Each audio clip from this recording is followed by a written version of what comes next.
Rey and Kylo Ren. Yes, we're talking Reylo. This is a Valentine's Day video talking all about how Kylo could get Rey to turn and join him, and what Rey might have to do to turn Kylo Ren and get him to come back to the light side. We're doing a Reylo video. Let's talk about it. What is up, YouTube? It's Josh. This is the Den of Nerds. If you like Star Wars the way I like Star Wars, subscribe to this channel. Doing all sorts of Star Wars videos for the foreseeable future. I'm sitting down with James Razile for a nice Valentine's Day video. James, will you be my Valentine? I choose you. Happy Valentine's Day. Perfect. Happy Valentine's to everybody out there. I hope you all wrote a nice card and send me some chocolate. Yeah, amen. Look, the chocolate part is the real deal, so send me some chocolate as well. But in all seriousness, happy Valentine's Day to all of you out there. James actually had the idea to do Reylo video on Valentine's Day. I thought that was brilliant. So shout out to all of the Reylo community. That's what this video is all about. So in this video, we're talking about how we could have a happy ending. By the way, I'm not convinced that we actually will get a happy ending, but this is just sort of a more casual video where we're going to talk about the ways in which it could happen. So let's start with Ben Solo, aka Kylo Ren. He tried. Whoa. Yeah, so he tried real hard in The Last Jedi. He said, "Join me, Rey." He reached out. He gave that please, where he's like, please join me. And it didn't seem to work. So, James, you strike me as a man who has read many pickup line books, who knows how to get all the ladies. Don't tell his wife. So, what can Kylo Ren do, in your opinion, to snag that little hottie from the light side known as Rey? Didn't that scene just prove that in Ben Solo's crucial teenage years, he was not with his father Han Solo. Instead, he was with his lonely uncle Luke. Because you figure, had he been with Han, he would have known what to say in that situation. It says, like, you're nothing. You come from nothing. I know. Right? It's like, that's true. It's a good point. Yeah, but if he was with Han Solo, he would have been like, yo, babe, I got the ship that made the Kessel Run in 7 parsecs. Take it. Bam. What could he do? We're talking about what he could do to get Rey. Yeah, what could he do to win her heart? I think, and we're going to talk about this tomorrow on a video on my channel, on the Rebel Scum Podcast, plug, that, I think being a good leader, I think, look, the thing with Ben, and maybe I should save this for the next point, but the thing with Ben is he is someone who is, we've said it, look, Rey is looking for her place in the galaxy, but Kylo Ben is as well. Right. He's looking for someone to accept him. His parents shipped him off to Luke Skywalker. Luke Skywalker then was like, I'm going to murder you in your sleep. And then Snoke is like, I accept you. And then Snoke is like, you are useless. And he struck him down. He's just looking for someone to accept him for who he is. And Rey's looking for her place in the galaxy. I think that is the crux of this discussion right here, is how do those two play into each other, and where's the connective tissue for them? And I'm going to go off and say he needs to, well, okay. God, it's so loaded. I don't want Kylo to get redeemed, but I don't want him to die. I want him to live on. It's tricky. And I'm going to say this tomorrow when we talked about it before, is I kind of want him to be a great leader, a great supreme leader. Yeah. And I think if he did that, and because he says, let the First Order, let the Resistance, let them kill each other off, and we will rule together, which is such like a Skywalker moment. People are overlooking how Ryan Johnson hates Star Wars, but he just did the most Star Wars thing in a Star Wars movie you could do. Except I wish Rey would have chopped off his hand when he reached out to her. Like, chop it off! I actually thought it was going down. I thought she might. Yeah. And that would even be even more Skywalker for that to happen. Mm-hmm. So, yeah, I think that could be it. If she sees the compassion in him and that he actually really does mean well, but he has just, his entire life has been thrown in these paths that have not been his own. and this is where he belongs. I think that is a way for that to get together. I don't know if that makes sense. I don't know if people want to hear that, but that totally makes sense. Yeah. I like a lot of that, because the idea is this, and I kind of agree with you. Like, so personally, I kind of think he'll probably be a bad leader. He's just too emotional. Yeah. But like, let's say he got that under control. And let's say he actually was a good ruler. Like, wow, what a crazy twist. What a twist, right? If the galaxy's actually better off with him in charge than it was with Snoke. And what I think would be cool in a possible way, kind of piggybacking off what you said, is if he actually establishes this sort of great empire. He's like, okay, look, I essentially won, Rey, but I don't think I can be a good ruler without you. And I would really, really like your compassion to come play a role in this new order. The galaxy needs you. I need you. You know what I mean? So I think sort of winning, right? Showcasing that he can be it. Because one of my favorite moments in The Last Jedi is when she says, you're a monster. And he just steps forward and he says, yes, I am.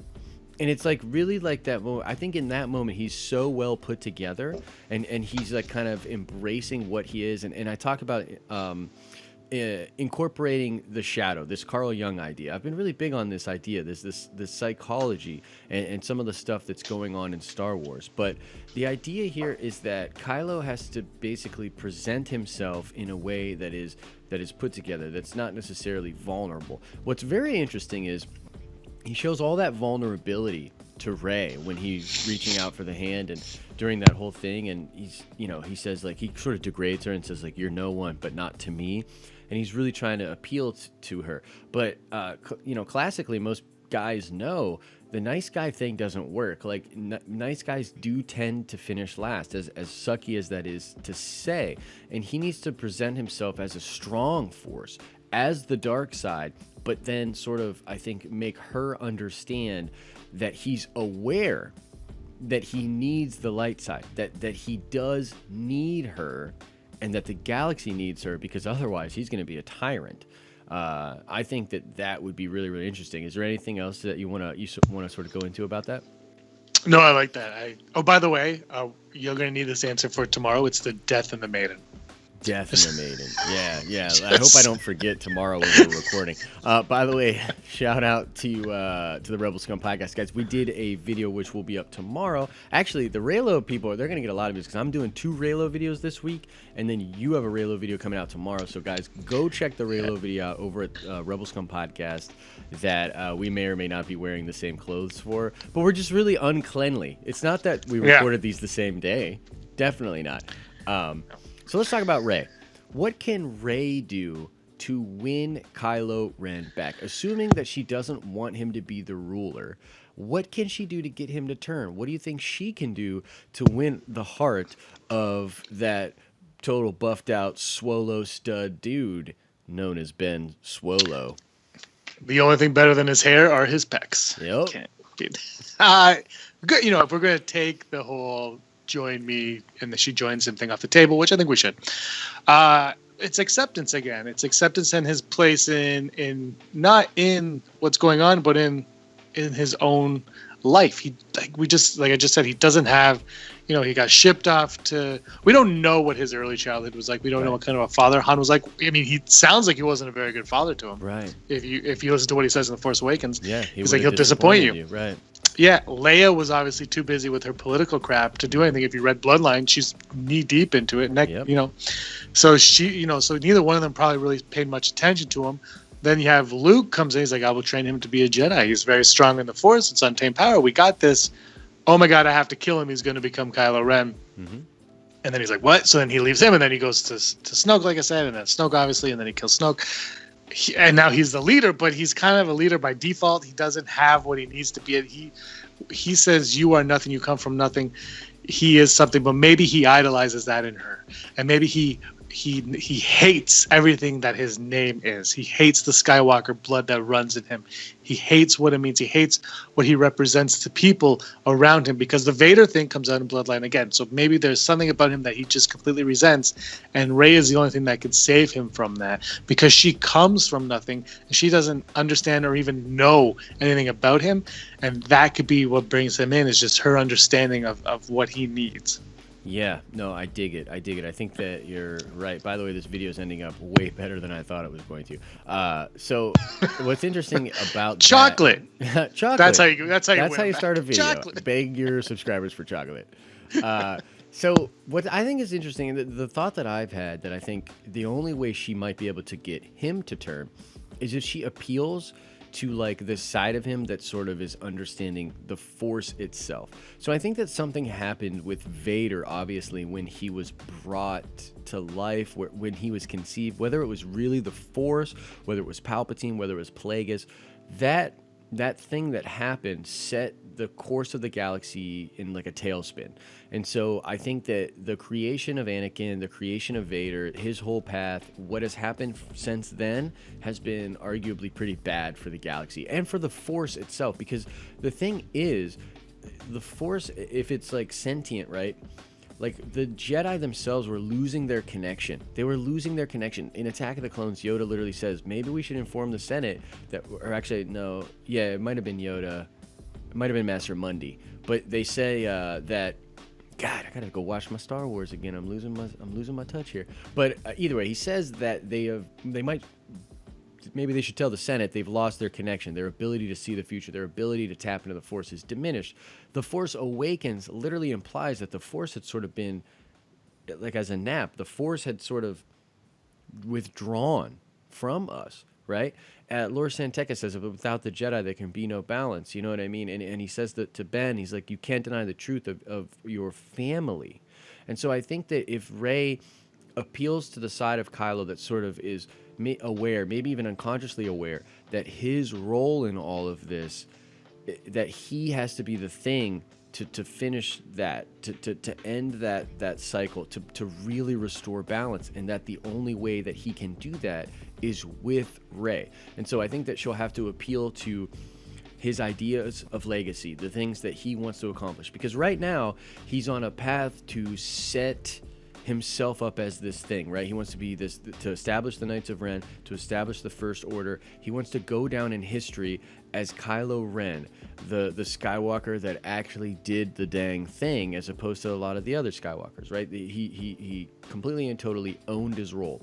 But I think that if she appeals to the side of him that sort of knows that all that matters really is the Force, and that all of his worldly desires are sort of bogus, and that bonus points he'll get to be with her, I think that might be the way to get him to turn. Almost like a Mortis thing. What do you think about that? Yeah, I could get behind that. There's so many different avenues for them to take on this, and I'm sure, people are worried about it. But I think J.J. Abrams knows what's up, and I think it's reassuring that he's coming back to finish the trilogy, because I think one of the arguments people had, this is so off topic, sorry, but is that the disconnect between Last Jedi and The Force Awakens was felt. Right. Well, now you get to end it with the guy that started it. Correct. And it's almost like, okay, so whether or not there were disconnects, I don't know, because things that felt like they were a disconnect might have been on purpose. It might have been the game plan all along, yeah, right? Could be. So it's not for me to say, because I was not in any of those rooms at the time.